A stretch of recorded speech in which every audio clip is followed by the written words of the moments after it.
After almost 2 weeks in Koh Lanta, we decided that we wanted to go down to Georgetown, which is in Penang, Malaysia.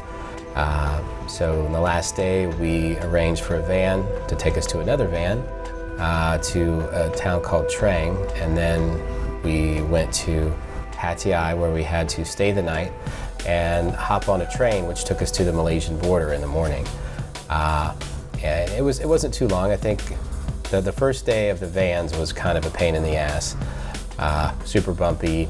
They were full of packages that they were taking, like deliveries, so you were kind of just crammed in there for multiple hours. The train ride was really nice. Once you get to the Malaysian border, you have like an hour to spend. You go through immigration, which is really easy, and then you hop on another train which takes you 2 hours to Butterworth, which is the main station in mainland Penang. Once we started to get closer to Penang, we noticed that the weather was pretty shitty.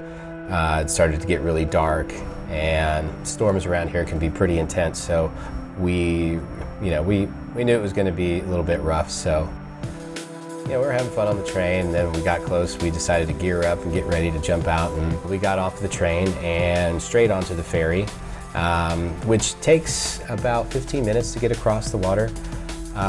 So yeah, it's really painless, and on this particular day, nobody was on it, so it was really easy just to get on, right across. Tons of elbow room, so yeah, really no stress at all.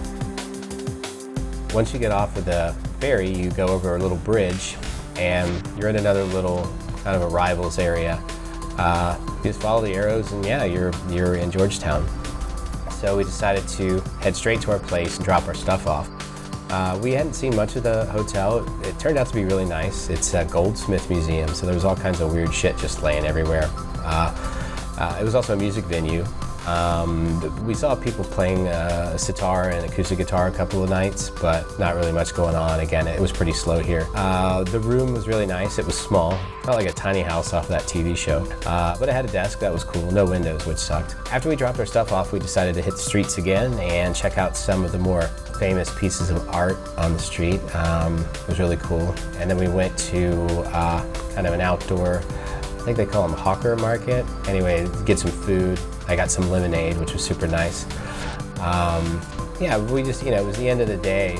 We just arrived, so we kind of wore ourselves out a bit, and just saw some things in the general area. And then we decided, yeah, okay, let's rest up for tomorrow, and start the day and really just hit it hard.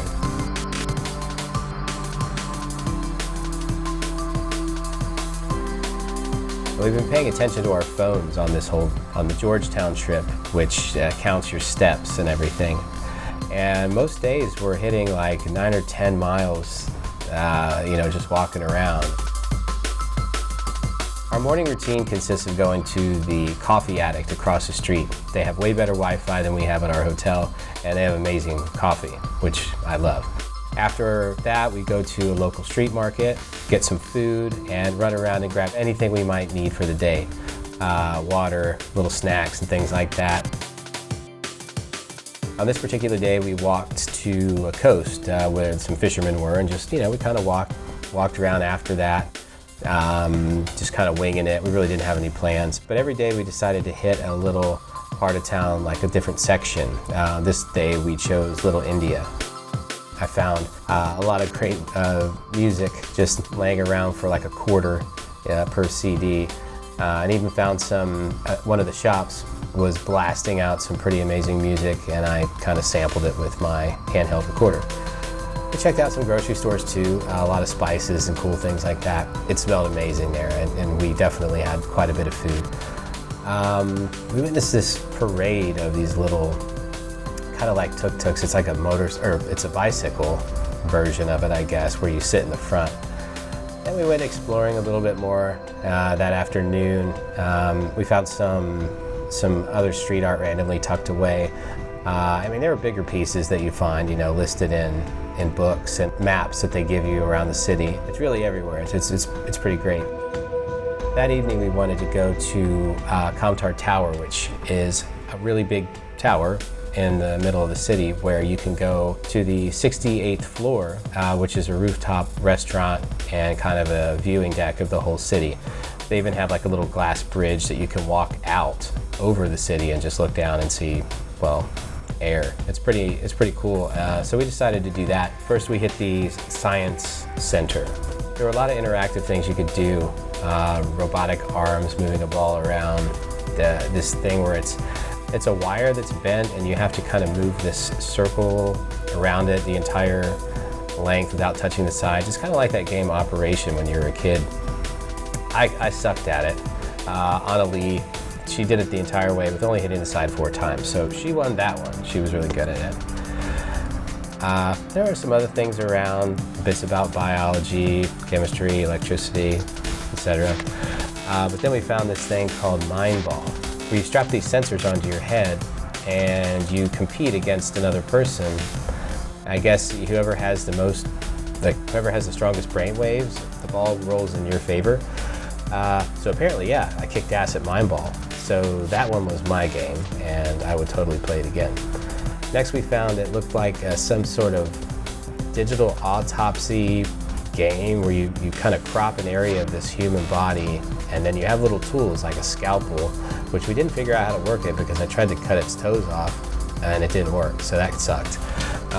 Then we found these pulley, it's like a pulley display. 3 different little frames where you pull yourself up. Each one has a different number of pulleys, which demonstrates how the more pulleys, the easier it is to do it. You just have to pull more. The red one was obviously the hardest. You're basically just pulling your own body weight, 1 for 1, I guess. So that was a little bit difficult. But we did it. The guy there was really nice, and so we decided to go through it, and he was happy that we were up for the challenge.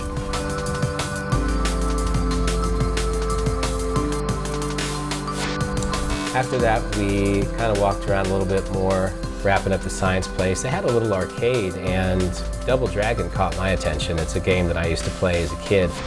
They had one at the 7-Eleven near my house growing up.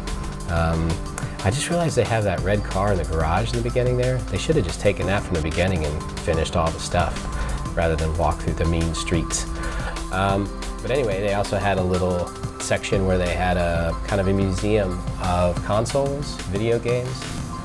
So that was pretty cool. I haven't seen a lot of those in a long time. After we wrapped up there, we decided to head straight to the dinosaur research area. You're greeted with a tour guide and kind of pass from one to the other for different sections. After an introduction, you're greeted by a baby dinosaur in a box, which it was just Annalie and I, it was just the 2 of us on this tour, so it felt a little bit goofy pretending the dinosaur was real, but it's all in good fun, so we followed along and played along. You could tell that they didn't want to be there, really, so they just kind of hurried you out the door to the next one. Once you get outside, there's a lot of robot dinosaurs. They're everywhere. Some of them even have baby versions of themselves. You just kind of walk around at your own free will. You can take as long as you need. No one's out there with you, so basically you just kind of spend as much time as you want. Unfortunately for us, it was getting late in the day. We kind of timed it so we could watch the sunset from the roof. So we had to kind of run through these a little bit. This one we had more time with, so yeah, that was cool. But after that, we decided that we could at least check out a little bit of the aquarium. We didn't have high expectations, and that's probably for the better because we knew it was just an aquarium in a tower as opposed to one that was built as a standalone, one that would have more tanks and stuff like that. So, but yeah, we decided to hit that and check it out right after the dinosaurs. So yeah, we kind of ran through like a marathon. There were some pretty interesting fish in there. One looks like he's contemplating life. In general, it was pretty cool.